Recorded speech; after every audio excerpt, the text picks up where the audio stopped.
The empty apartment. On Monday morning, I opened the door to my first apartment.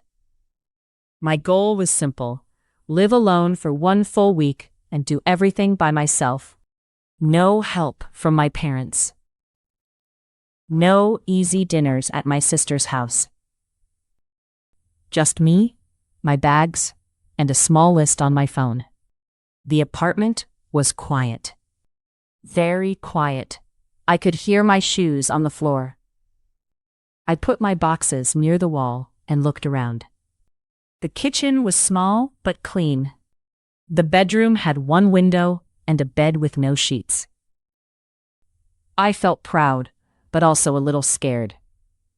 At home, someone was always near me. I smiled and said, "Okay, Emma. First job. Make this place feel like home." Then I opened the first box. The first dinner.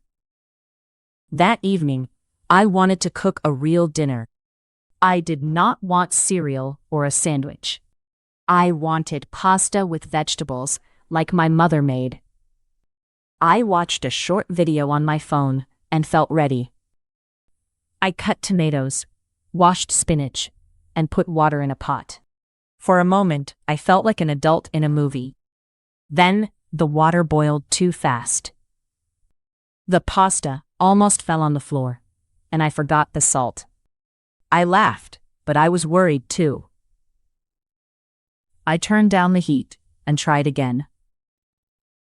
The dinner was not perfect. The pasta was a little soft, and the sauce was too simple. But it was warm, and it was mine. I ate at my small table and wrote on my list, Day 1 dinner, done. Laundry trouble. On Wednesday, I had another test, laundry. At home, I helped, but I never did everything alone. I carried my basket downstairs to the laundry room. I felt proud because I had coins, soap, and a plan. I put my white shirts in the machine, added soap, and pressed the button. The machine started, and I sat on a chair. 30 minutes later, I opened the door and saw a problem. One red sock was inside with my white clothes. My favorite white shirt was now a little pink. I put my hands on my face. An older neighbor smiled and said, "First week?" I nodded. She showed me how to separate colors. She was kind, and we talked for 10 minutes.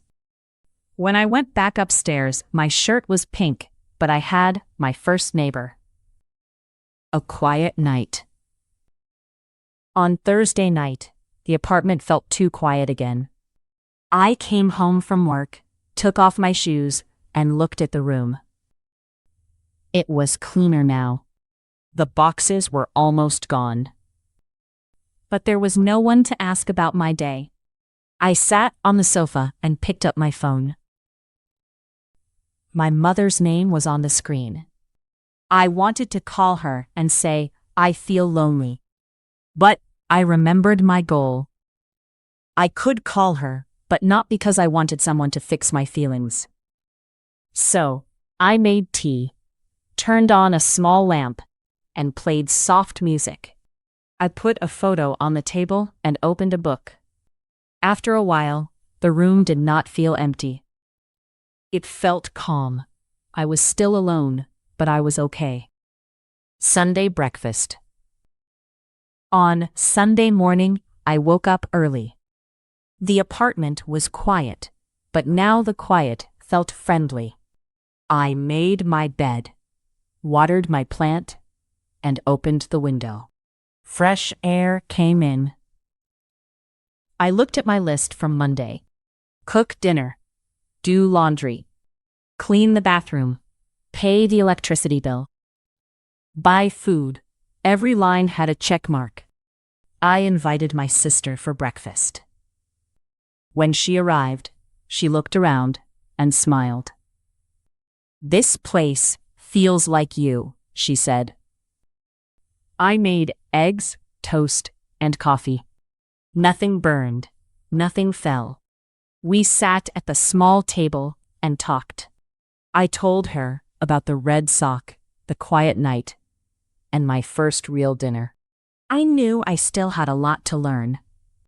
But after 1 week alone, I felt stronger. This apartment was not just a new place. It was my home.